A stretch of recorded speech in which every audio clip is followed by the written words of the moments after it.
Good morning, students, and welcome to Sandhan. Today's topic is Dr. Johnson as a critic.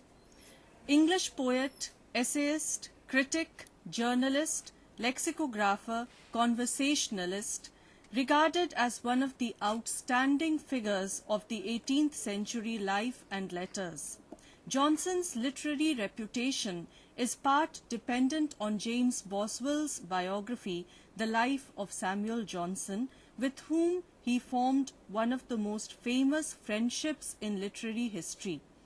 I have with me today Dr. Indira Nityanandam, who will be guiding us on Johnson as a critic. Welcome to Sandhan, ma'am. Thank you.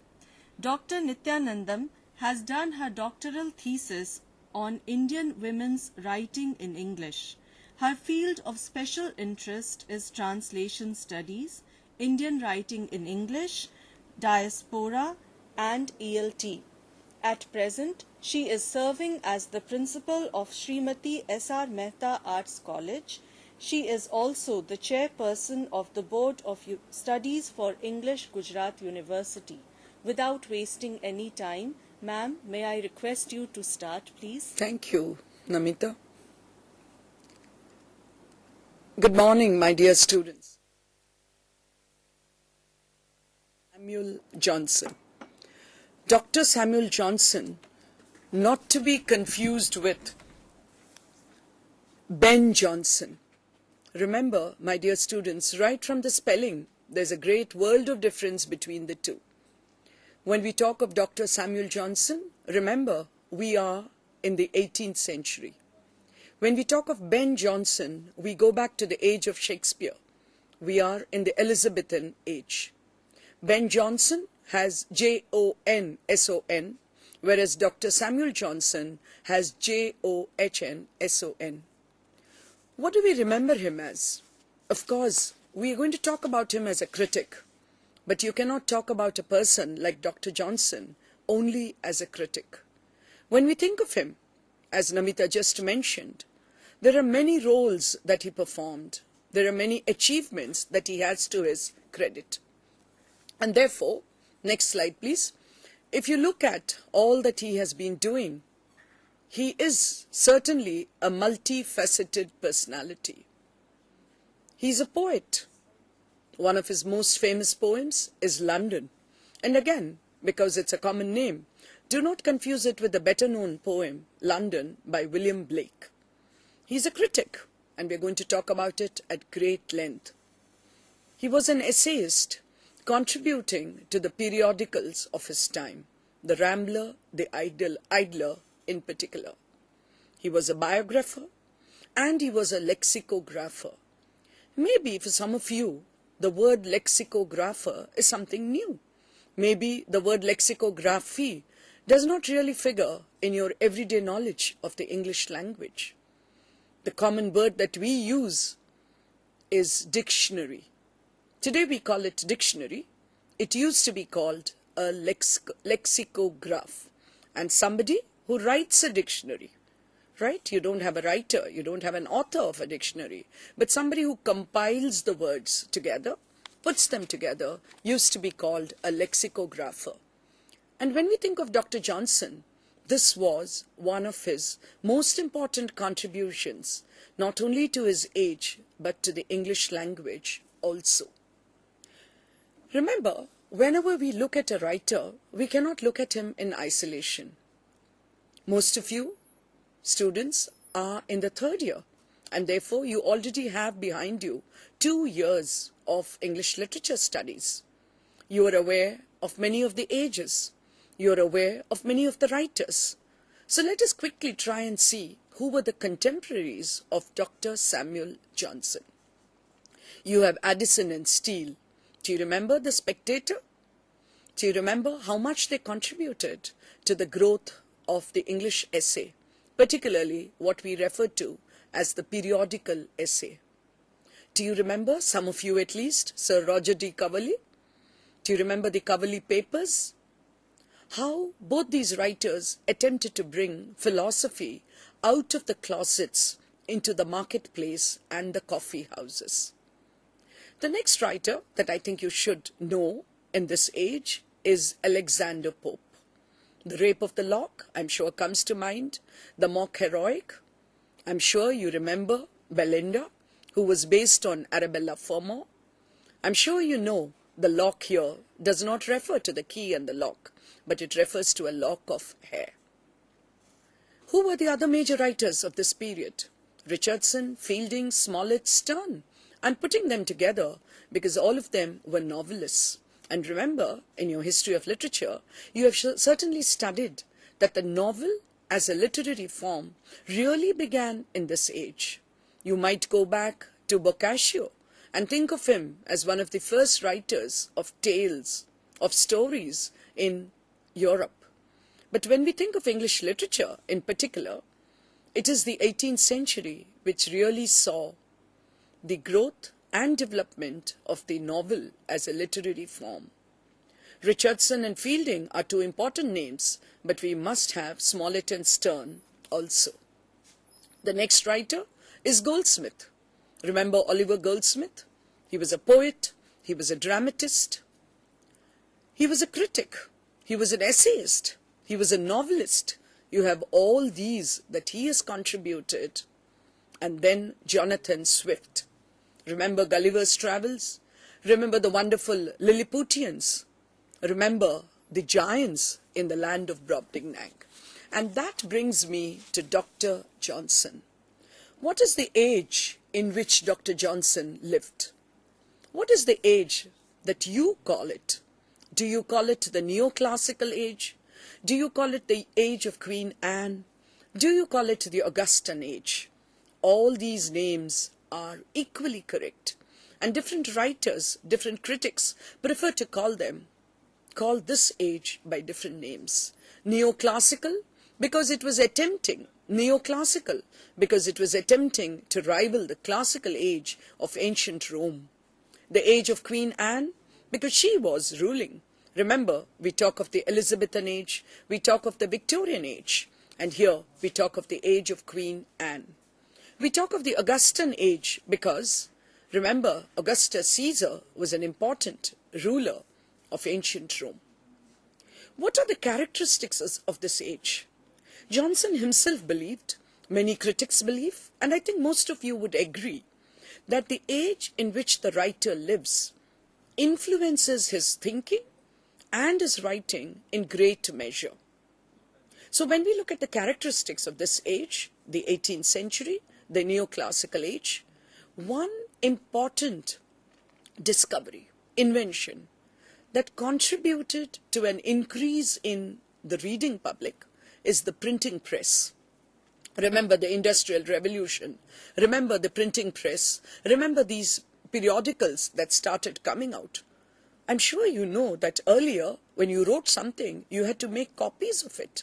No Xeroxes in those days, my dear students. You had to sit and copy and then give it to others. But once the printing press was there, you could make hundreds of thousands of copies at the same time.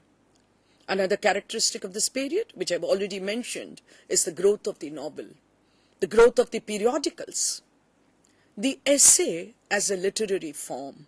I'm sure you know the word genre. A little difficult to pronounce. Get the spelling right, and I'm sure you'll have your pronunciation right.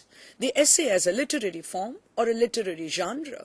Remember, not the personal essay, which Charles Lamb was later going to make very popular, but the periodical essay as a literary genre was another important facet, aspect of this age. What are coffee houses? Today, I'm sure many of you love to sit and have a cup of tea or a cup of coffee for many hours together. And there are many such coffee houses in most parts of our country today. But what were these coffee houses? Yes, similar to the ones we have today, but different to some extent. Because you had these groups of intellectuals, maybe artists, maybe writers. They met there regularly and they sat together and they talked about important things. When I say important, it could be literature, it could be society, it could be politics, it could be books. There was a lot of discussion, and Dr. Johnson himself was a frequent visitor to some coffee houses. It's interesting when we see that there was a table at which all these people sat. And I believe in those days, on the other tables, there were people sitting, pretending to drink their coffee, but actually wanting to listen to what these people were saying. Isn't it interesting? We wouldn't call it eavesdropping. We wouldn't call it bad manners. But we would say this was a wonderful way of seeing what great people talked about. And you had writers, you had painters like Joshua Reynolds sitting together and discussing many important things. Next slide, please. That now brings me to Dr. Johnson. Let us quickly try and see what are his major works.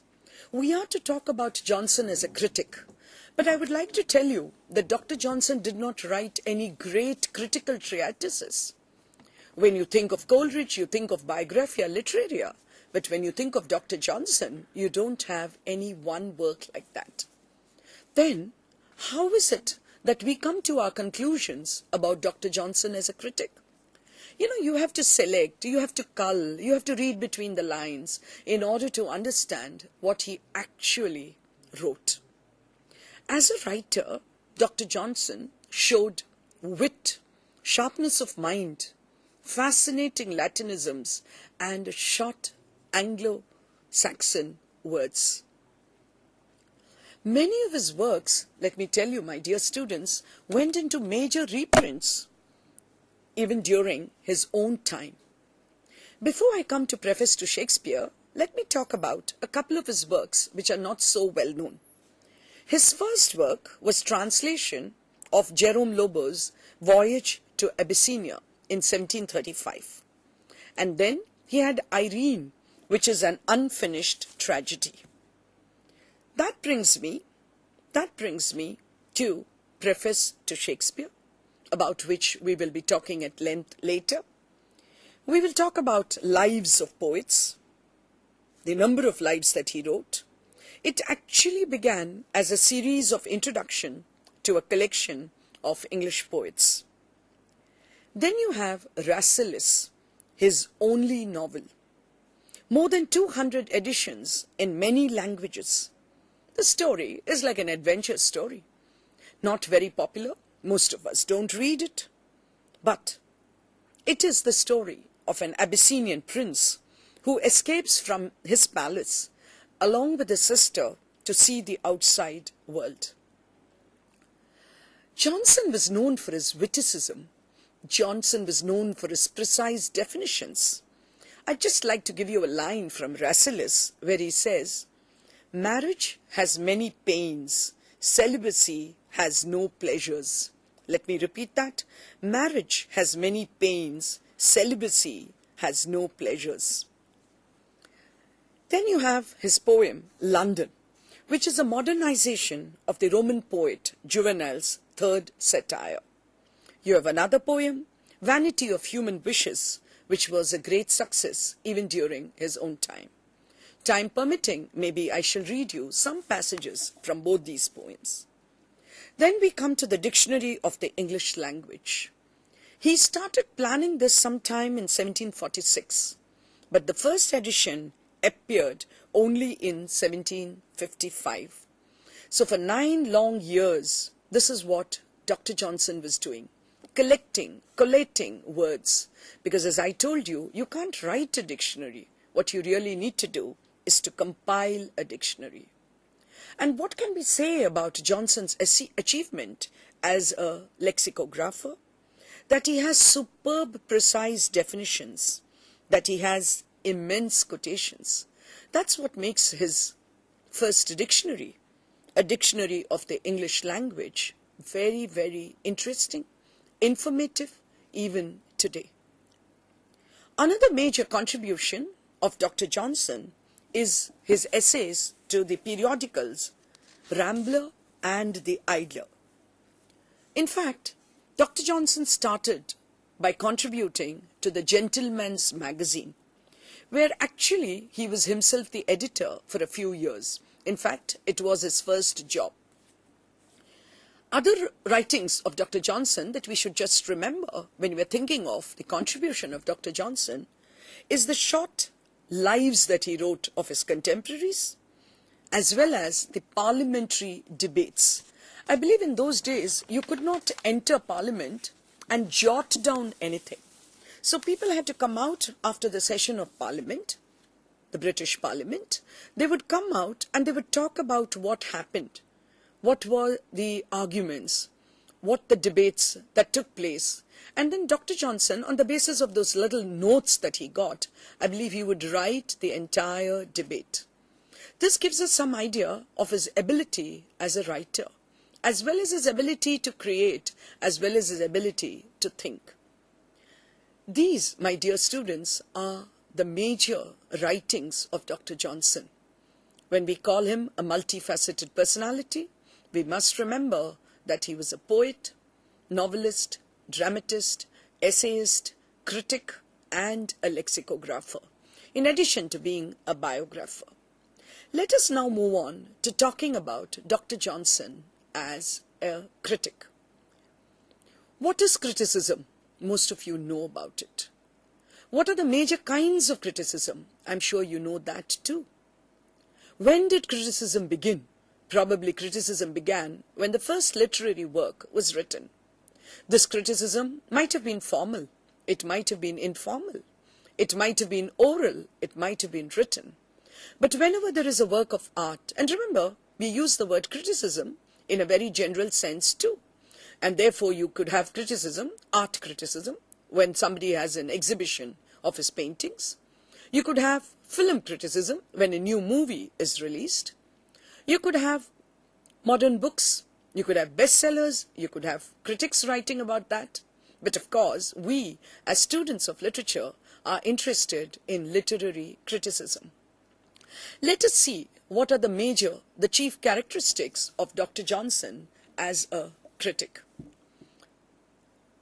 When we think of criticism, we wonder whether criticism can be true for all times, or whether criticism changes with every age. Is the criticism of Plato and Aristotle, or Longinus and Horace, the same as that of Sidney and Ben Jonson? Is the criticism of Addison the same as that of Dr. Johnson? And what happens when we move to the Romantic age, later still into the Victorian age, into the 20th century, when you have critics like I.A. Richards, when you have critics like T.S. Eliot? Remember, each age has its own concept of criticism. Dr. Johnson was very clear that criticism is basically divisible into two parts: what is fundamental and indispensable, and what is accidental or prescribed by custom. Let me repeat that. Some things are fundamental and indispensable. That means you must have that in order to consider something good criticism. You have a second part, something which could be accidental, or because of time and custom, it has become sacrosanct. These prescriptions of authority keep changing with every age. But the first, the fundamental and indispensable, according to him, is always based on nature and reason.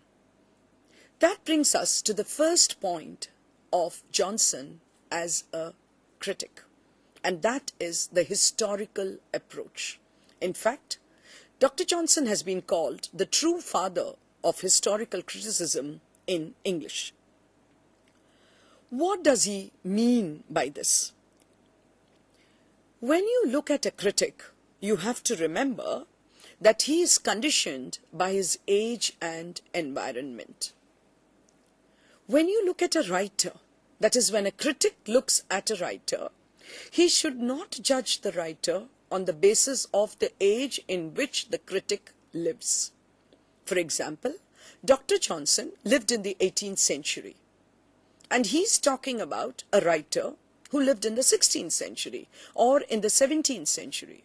Should Dr. Johnson be judging Shakespeare and Milton, for example, by the standards of Dr. Johnson's age, that is the 18th century, the neoclassical age, or should he be judging Shakespeare by the age in which he wrote? Dr. Johnson is very, very clear on this point.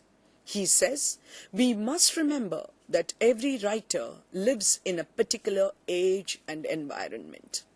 And therefore, when he talks about Shakespeare, when he talks about the violence that Shakespeare showed on his stage, which the neoclassical writers and critics and people and reading public could not accept, Dr. Johnson says, let us go back to the Elizabethan age. Let us see under what circumstances, for what audience Shakespeare wrote. And then we will realize that violence was essential in the tragedies or the historical plays of Shakespeare. He talks about Milton's Paradise Lost, and he justifies many of the things which the 18th century critic found unacceptable. Dr. Johnson was very clear that unless you look at a writer about the age in which he lives, unless you link him with the age in which he lives, unless you are able to see the environment in which he wrote, you will not be able to really understand the greatness, to assess the real contribution of the writer. And therefore he says, to judge rightly of an author, we must transport ourselves to his time and examine what were the wants of his contemporaries and what were his means of supplying them. And this is what he does when he looks at Shakespeare and Milton, two great writers according to all of us, and of course according to Dr. Johnson too. What does he say about poetry? He says, poetry is the art of uniting pleasure with truth by calling imagination to the help of reason. Please remember, he is giving equal importance to imagination and to reason. Equal importance to imagination and to reason. That means, my dear students, to him, great poetry can be born only out of a proper combination of the head and the heart. The head and the heart. Remember, when we reach the Romantic age, which we shall do soon after the Neoclassical age, we think of imagination as being very important. And therefore we think the head or reason has got nothing much to do. But Dr. Johnson was very clear that great poetry has to unite imagination as well as reason. And therefore he says, in the imitation of truth, it is guided by reason, and in affording pleasure, it is by imagination. Truth, to be poetic, has to be pleasure-giving. You remember an ode which was to be written much later by a very young poet who says, truth is beauty, beauty, truth. And therefore, truth to be poetic has to be pleasure-giving, is what Dr. Johnson says. What is good poetry? After we have defined poetry, what is good poetry? How do we test good poetry? How do we decide that some poetry is good and some is not? Here, he talks about the importance of time. He says that only that poetry which pleases many and pleases long, pleases many and pleases long. He gives importance to the time. How long is a poet popular? How long is a poet read? If it pleases long, that is for a long period of time, then it is good poetry. But at the same time, Dr. Johnson is very clear that it should not appeal to only one class, to one age, to one group. It should please many. Many would mean all sections of society, different sections of society, people of different ages. By ages I mean age.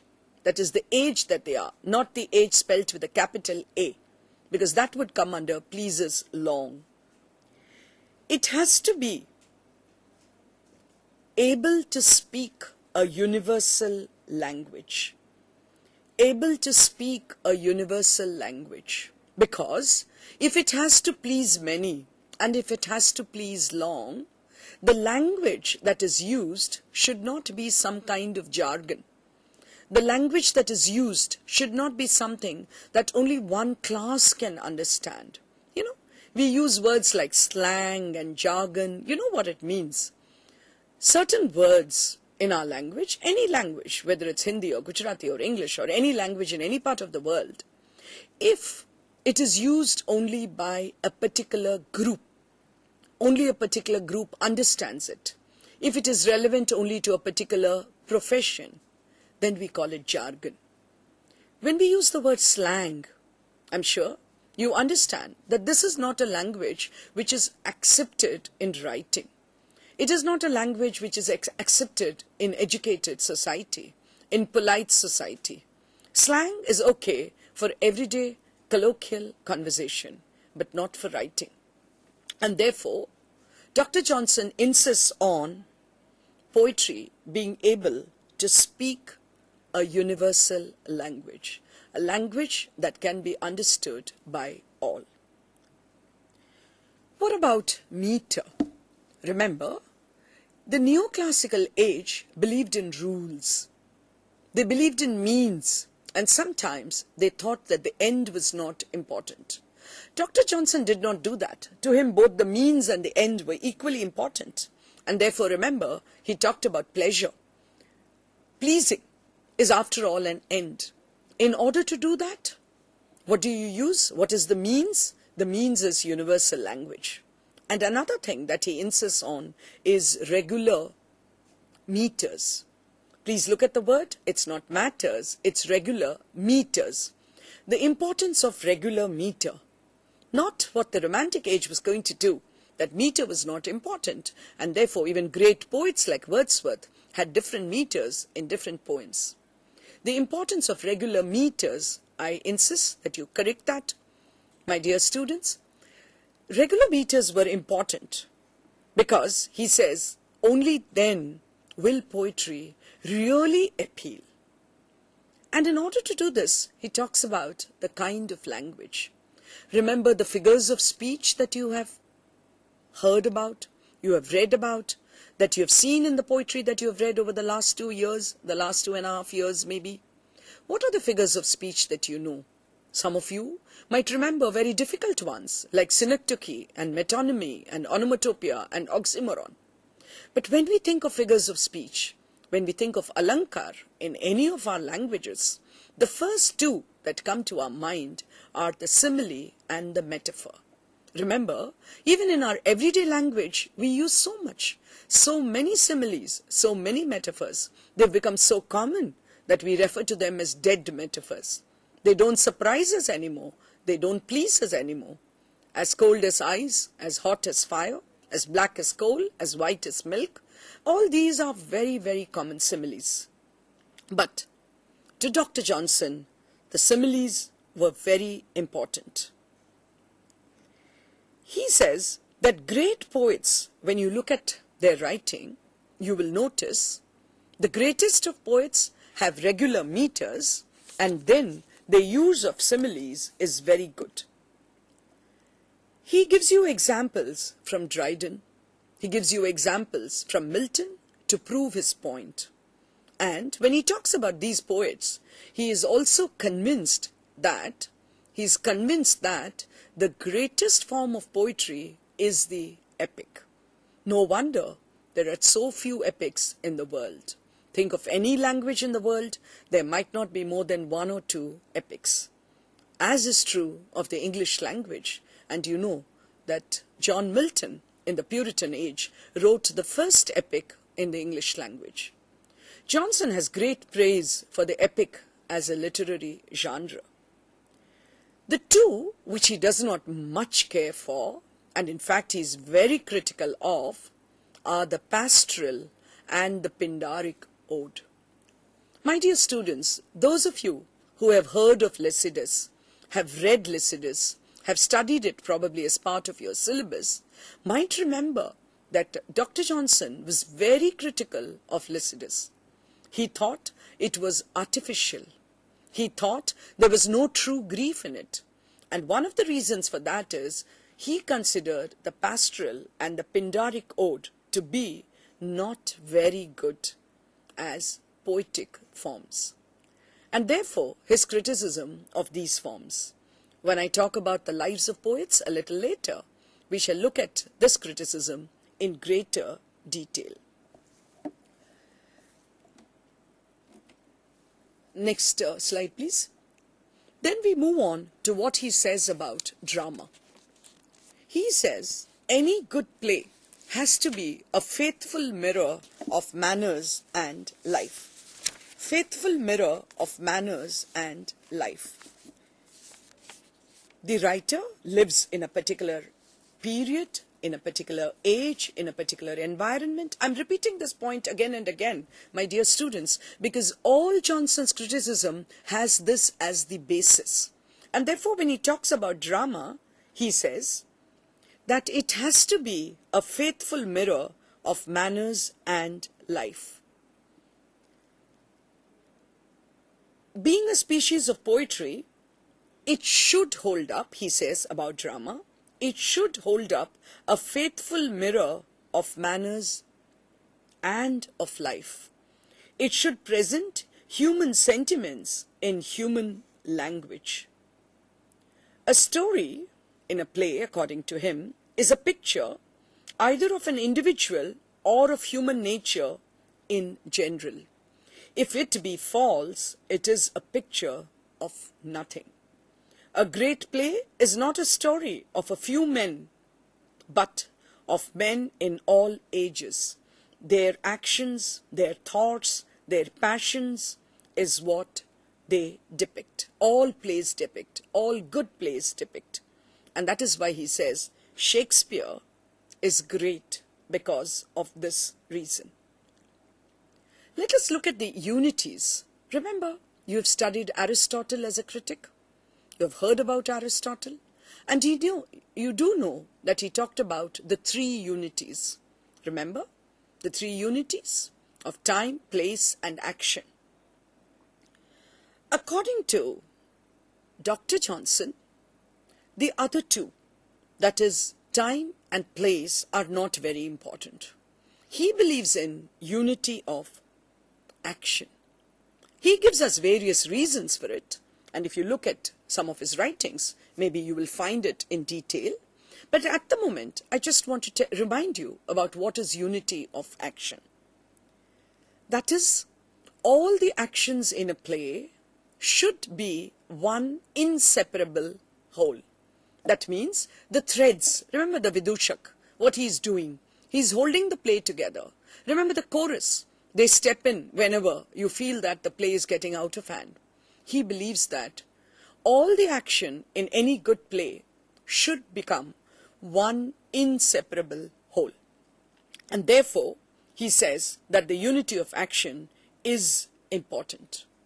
He argues why unity of place and unity of time are not important. Do we need to make play credible? Any play, any drama? He says, the necessity of observing the unities of time and place arises from the supposed necessity of making the drama credible. But Dr. Johnson believes that when you go to see a play, you know it's a play. You accept that it's a play. So if at one moment, if this could be Ahmedabad, Gandhinagar, and if the next scene takes you to Mumbai or Delhi, he says, why not? If in one scene you are in 2001, and in the next scene you are in 2005, Dr. Johnson says, so what? What's the problem? Because if you can imagine that you are in 2001, if you can imagine that you are in Ahmedabad, you can also imagine that you are in Mumbai and that you are in 2005. This is how he argues against the need for the unities of time and place. But when he comes to the unity of action, he says that we must have unity of action, because otherwise the audience or the reader, depending on whether you're reading a play or seeing a play, you will not be able to appreciate it in its totality. When we go to watch a play, all of us know that it is imitation of life. I've already talked about poetry being a mirror to life, according to Dr. Johnson. And therefore, he says, natural human pleasure comes in imitation. Whenever we see a picture, he says, Dr. Johnson says, it is as good as seeing the original. We cannot see the original. So what is shown to us on the stage? What is presented by a dramatist? An imitation of the original. And the human mind is capable of appreciating the imitation or the copy as much as it does the original. And this is the pleasure that we get when we read a play, when we watch a play. That brings me to another point, the tragicomedy. There have been critics down the ages who have criticized even great dramatists like Shakespeare for introducing comedy in his tragedies. One of the scenes that comes to my mind immediately probably is the Gravedigger Scene in Hamlet, which some of you might remember. Ophelia is dead. Laertes walks in with her body. Hamlet is grieving. And then you have the gravediggers talking about the skulls. Should Shakespeare have introduced it? Many critics believe that it takes away from the tragic mood. Many critics believe that it heightens the tragic mood. Dr. Johnson himself is very clear on this point. He says, since in life, tragedy and comedy, pain and pleasure, joy and sorrow come together, it should come together also in a play. It must appeal to us only because it is natural, only because it seems real. And therefore, you should not have a play which is full of sorrow or a play which is full of joy and happiness. So no full tragedies or full comedies. He says we must have tragedy and comedy being combined together, because this is what, according to him, approaches life.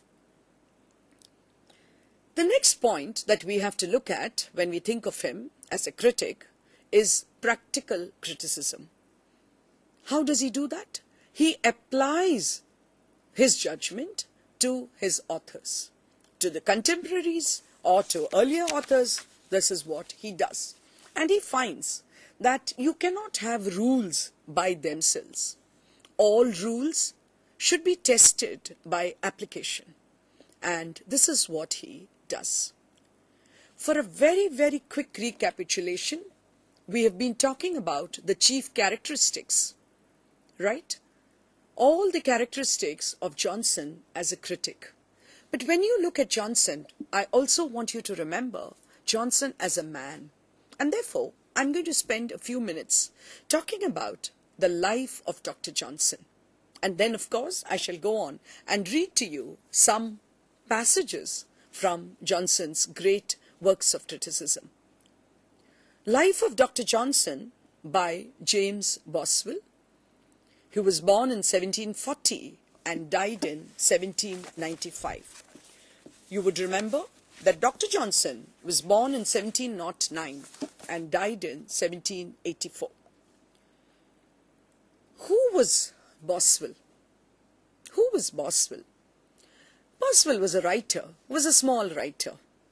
He went on a tour to a place called Corsica, and then he wrote an account of his travel. It was quite popular, and so immediately he got the epithet Corsica Boswell. He then took a tour of the Hebrides with Dr. Johnson in 1773, and both of them published separate accounts. He wrote 70 essays for the London magazine. You might ask me why this is important. Because a lot of what we know about Dr. Johnson comes through to us by this wonderful biography called Life of Dr. Johnson. The first edition was published in 1791, the second in 1793, and the third in 1799. So can you imagine, within a span of 8 years, you already had 3 editions. Here's something interesting about Boswell, that his surname has passed into the English language as a term. Boswell, Boswellian, Boswellism. For anyone who is a constant companion and observer, especially one who records those observations in print. Because this is what Boswell did. James Boswell, he just stuck on to Dr. Johnson everywhere. Went with him, sat with him, walked with him, travelled with him, and then wrote the life of Dr. Johnson. But you know, my dear students, it's interesting to see that this biography is not the biography of one individual. In a true sense, it is a biography of the literature and the literary men of Great Britain of that period. Dr. Johnson, of course, is the hero. Dr. Johnson, of course, is the central character. And if you want to use a word we use in novels, he is the protagonist. And of course, in any biography, he would be the main character about whom the biography is being written. But when you see him in the company of Goldsmith, when you see him in the company of Burke, when you see him in the company of Joshua Reynolds, you see not only Dr. Johnson, but you see also these great people. And it must be said, to Boswell's credit, that he is able to project all these writers in very, very realistic terms. Of course, Johnson comes out as the hero. All of them are certainly lesser figures. But remember, after all, he hero worshipped Dr. Johnson. And therefore, he wrote this life of Dr. Johnson. Who does he compare Dr. Johnson to? It's very interesting. He compares him to Ulysses. Have you heard of Ulysses? Of the great epics? The Greek and Roman epics, the Iliad and the Aeneid. You remember the travels of Ulysses? You remember the adventures that he had?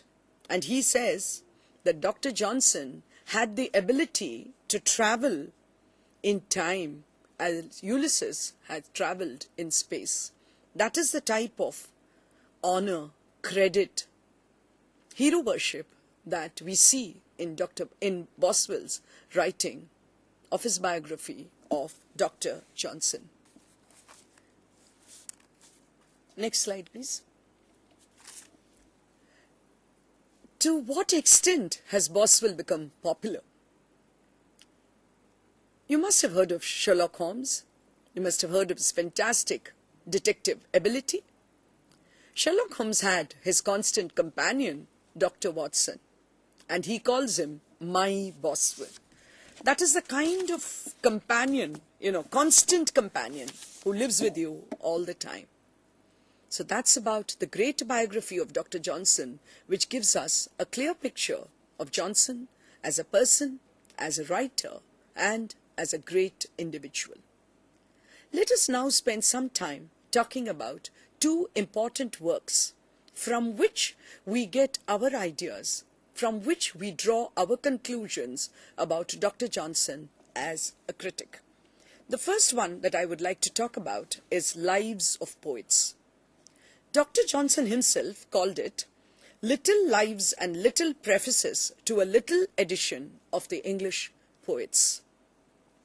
I've just listed some of the poets. What is interesting is Dr. Johnson did not set out to write this book. Some publisher who was planning to bring out an anthology of British poetry approached Dr. Johnson and asked him whether he would write a little introduction to each of these poets. My dear students, I'm sure you've seen many anthologies. Some of them have been prescribed to you. So when you open a book and there is one poem on his blindness by John Milton, for example, you have about 8 or 10 lines about Milton and then something about the poem, maybe. You open another page, you've got The Solitary Reaper by William Wordsworth. You've got something about Wordsworth. Now, this is what the publisher wanted Dr. Johnson to do. And what did Dr. Johnson do? He wrote so much that finally this book, all that he wrote, the collection, did not become a part of the anthology at all, but was instead published as Lives of Poets. Can you imagine somebody asking you to write 10 lines and you writing maybe 1,000 lines about that author, about that poet. Who were these poets? Today, when we look at them about 200 years later, many of these poets are not important to us at all. But remember, we are talking about the 18th century, where a particular publisher wanted to bring out. So if you apply Dr. Johnson's test, you would find they could not please long. That is, with a span of 200 years, these poets are no more considered great poets. But in Johnson's own time, they were considered great poets, and that is why this particular publisher wanted to bring out a collection of the important poems written by these poets. I could go on and on about what he wrote about each of these poets, but I want to draw your attention to just one or two, because they show us Johnson as a critic in the real sense of the term. Some of you might have, in your second year or first year, or probably in your third year of BA, come across a group of poets to whom we refer as the metaphysical poets. The metaphysical poets, and usually we have the name of John Donne. Why were they called metaphysical poets? Isn't it strange that it is Dr. Johnson who gave them this name? Very interesting, because he was actually writing a biographical note, remember, for that anthology, on Cowley. Today we don't talk about Cowley as much as we talk about Donne. But at that stage, Cowley was considered an important poet. And therefore, Dr. Johnson writes, Cowley, like other poets who have written with narrow views, and instead of tracing intellectual pleasure to its natural sources, in the mind of man, paid their court to temporary prejudices, etc., etc. And he goes on. About the beginning of the 17th century, he writes, appeared a race of writers that may be termed the metaphysical poets. So Dr. Johnson calls them the metaphysical poets, of whom, in a criticism on the works of Cowley, it is not improper to give some account. My dear students, the double negative so beautifully used, not improper, what does it become? It becomes proper. And therefore, he defines and describes the group that we talk today as metaphysical poets. The metaphysical poets were men of learning, and to show their learning was their whole endeavor. But unluckily, resolving to show it in rhyme, instead of writing poetry, they only wrote verses. And very often such verses as stood the trial of the finger better than of the ear, for the modulation was so imperfect that they were only found to be verses by counting the syllables. I think it's terrible criticism for a group of poets who we still consider to be very important. Milton and Dryden are there, Congreve is there, Gray is there, Swift is there. These are names you know, my dear students. But there are also names like Edmund Smith, almost unknown to us today, most of us students and teachers of English literature. You've got Littleton, you've got Gay, maybe you've heard of him. Dr. Johnson is such a great critic that I realize we really have to rush through, because I want to spend a couple of minutes talking to you about his preface to Shakespeare. In this preface, a beautifully written work, he talks about the importance of comparison as a tool. In order to understand the importance, the greatness of one writer, you must be able to compare him to other writers, maybe of the same period. He then talks about why we consider Shakespeare to be such a great writer.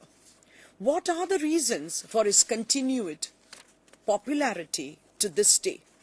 And he says, he was a poet of nature. Shakespeare, he says, is above all writers, at least above all modern writers, the poet of nature. The poet that holds up to his readers a faithful mirror of manners and of life. His characters are not modified by the customs of particular places, unpracticed by the rest of the world, by the peculiarities of studies, etc. His persons act and speak by the influence of those general passions and principles by which all minds are agitated, and the whole system of life is continued in motion. What are the other qualities that make Shakespeare a great writer? According to Dr. Johnson, his ability at characterization. Real, natural characters as they existed in the days of Shakespeare. And his ability to write tragi-comedy.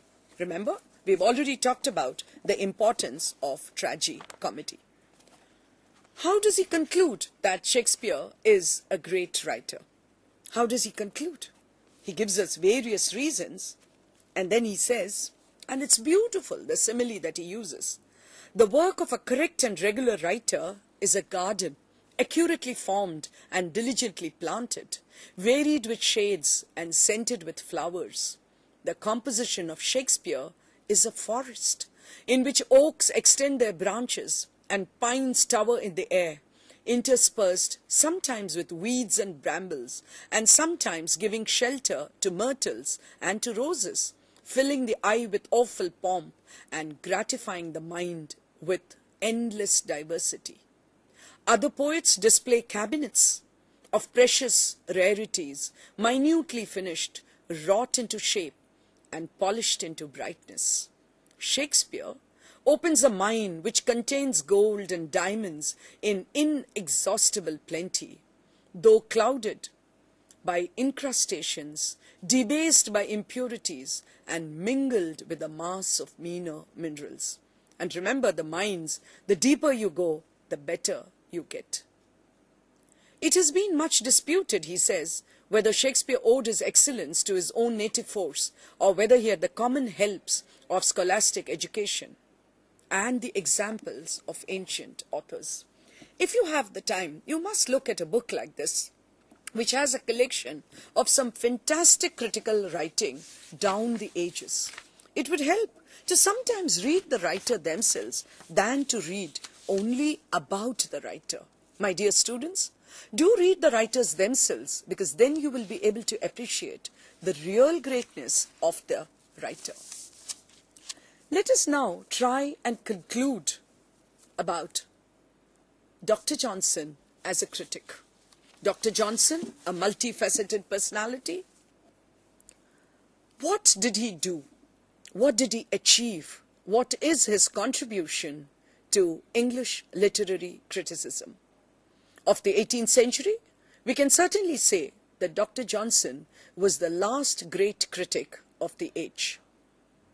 We can also say that he delivered genius from bondage, because he clearly believed, and I repeat, I stress on the word clearly believed, that rules should not become prescriptive. Rules should not bind us. Rules should help genius to flower and to grow. He also told us that time is the best critic. Allow a writer 100 years before deciding whether he was a great writer or not. He passed the sentence that only time can pass the final sentence. I'm just suggesting to you that we have to move from Dr. Johnson into the Romantic age, and therefore you notice that we've got something from Keats. Johnson paved the way in many ways to the Romantic age by telling us that rules are necessary, but rules are not always compulsory. Remember that we then are going to have the great Romantic poets, the great Romantic essayists, and the great Romantic writers who will free literature from this bondage of rules, this bondage of prescriptive rules. And that is why we shall move on to the next beautiful age of English literature. But that's another story, that's another day, and that's probably another paper for you. My dear students, maybe you're looking at Dr. Johnson as a critic, but then you might want to look at other writers differently. And therefore, let us now look at the neoclassical age and its writers and its critics once again? Let us go back to the neoclassical age and read them. And then let us get prepared for a beautiful, beautiful romantic age. I'm talking chronologically. I'm not talking about your papers, but I'm talking about how, as students of literature, it's important to link each age with the previous age. I'm telling you how it's important to understand how the neoclassical age gradually paved the way for the romantic age. I hope you enjoyed listening to Dr. Johnson as a critic. Go back and look at him as a lexicographer and as a poet too, and then you will see the greatness of this multifaceted personality. Thank you, my dear students. Thank you, ma'am. And it is said about Dr. Johnson that at a particular sitting he could devour 25 cups of tea. Oh. I don't think we deserve 25 cups, but I do think we deserve at least one cup after this lecture. Thank you. Thank you so much, ma'am. And I think Johnson, as a critic, is definitely clearer to our students today. And as ma'am hinted, we look forward to more lectures with you, bringing better or greater, I cannot say better or greater, but definitely great literary figures to you in the future. Thank you so much. Thank you, ma'am. Thank you.